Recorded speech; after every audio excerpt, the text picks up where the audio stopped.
আসসালামু আলাইকুম প্রিয় দর্শক, আমি রয়েছি মোহাম্মদ হিমেল নিউ ইয়র্কের ব্রুকলিন থেকে। আজকে আমাদের সাথে রয়েছেন ইমন ভাই।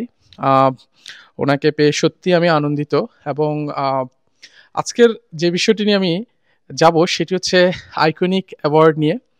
এবং ইমন ভাইয়ের মুখ থেকে শুনবো আইকনিক অ্যাওয়ার্ডটা পেয়ে কেমন লেগেছে এবং এই নিউ ইয়র্ক সিটির অভিজ্ঞতা সম্পর্কে ওনার কাছ থেকে জানবো। Well, thank you so much. Iconic অ্যাওয়ার্ডের জন্য নিউ ইয়র্কে এসেছিলাম। তো সেখানে আমি রিসেন্টলি রায়হান রাফির একটা কাজ করেছি, মায়া ওয়েব ফিল্মটি, এবং জাস্ট 2 মাস আগেই 1.5 মাস আগে রিলিজ হয়েছে এবং ঢাকায় বেশ সাড়া পেয়েছি। তো এটার জন্যই অ্যাওয়ার্ড পেলাম, এবং ঢাকায় যে আরও কয়েকটা অ্যাওয়ার্ড অনুষ্ঠানে এটার জন্যই পাবো ইনশাআল্লাহ। সো আইকনিক অ্যাওয়ার্ডের আগে বাংলাদেশে হয়েছিল, তো এবার তো এটিভি প্রেজেন্টস আইকনিক অ্যাওয়ার্ড হয়েছে নিউ ইয়র্কে। সো সব মিলিয়ে বেশ উপভোগ্য এবং সুন্দর একটা প্রোগ্রাম হয়েছে।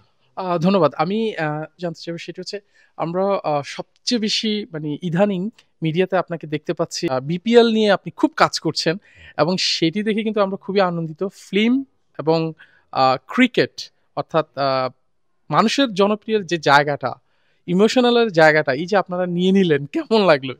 এই জিনিসটা আমার আসলে খুবই জানার ইচ্ছা।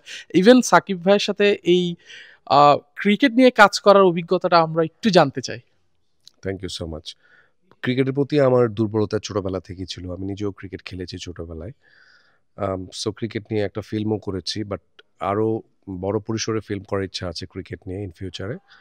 সো রিসেন্টলি আসলে যেটা হয়েছে যে আমি তো রিমার খালান কোম্পানিতে আছি অ্যাজ এক্সিকিউটিভ ডিরেক্টর হিসেবে, এবং সাকিব ভাইও আছেন ওটার সাথে ডিরেক্টর হিসাবে। সো আমরা একসাথেই কাজ করছি গত 1 বছর ধরে।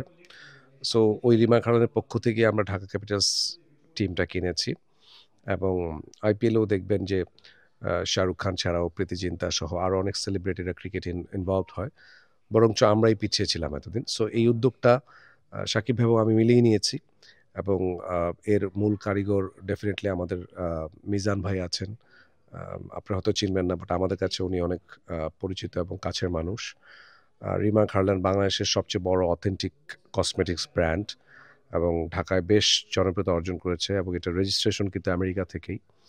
সো গ্লোবালি আমরা কাজ করবো ইন ফিউচারে ঢাকা ক্যাপিটালস ক্রিকেট টিমটা নিয়ে। ইতিমধ্যে আমাদের টিমে বড়সড় নাম আছে, লাইক মুস্তাফিজুর রহমান, তারপর লিটন দাস, তানজিদ হাসান তামিম, তারপরে চার্লস। সো এরকম আরও বড় বড় নাম আমরা আপনাদের দেখতে পারবেন, কারণ আমরা আসলে চ্যাম্পিয়নশিপের জন্য ফাইট দিচ্ছি। এবং সবচেয়ে ইন্টারেস্টিং ব্যাপার হচ্ছে ক্রিকেট এবং রঙিন দুনিয়াকে একসাথে করার একটা প্রয়াস অনেকদিন ধরে আমার ইচ্ছে ছিল। এবার সবচেয়ে মজা লাগবে যে গ্যালারিতে বসে আম, আমাদের যত নায়ক নায়িকা আছে, গায়ক গায়িকা আছে, বড় বড় বাংলাদেশের সবচেয়ে পরিচিত মুখগুলো, এর মধ্যে আমি আছি, সাকিব ভাই আছে, তারপরে তাহসান ভাই, প্রীতম, সিয়াম, বিদ্যাসিন আমিন, পূজা চেরি, পরিমণি, আরও অনেকেই থাকবেন। আম, আরও অনেকেই বসে মাঠে খেলা দেখবেন, ক্রিকেটারদের সাথে ছক্কা মারবে সেটা দেখবেন, হাততালি দিবেন। সো এটা একটা ইন্টারেস্টিং পার্ট হবে আমার মনে হয় এবার বিপিএল এ। Thank you so very much. সত্যি কথা বলতে কি ইমন ভাই যে কথাটি বলেছে যে বিপিএল এ এই জিনিসটা খুব একটা মিসিং ছিল, যে তারকাদের যে মিলন মেলা সেটা কিন্তু প্রিভিয়াসলি আমরা যদি দেখে থাকি এটা আমরা পাইনি ঢাকা ক্যাপিটালসকে, যে ঢাকা ক্যাপিটালসের মাধ্যমে আমরা নতুন বিপিএল দেখতে পাবো।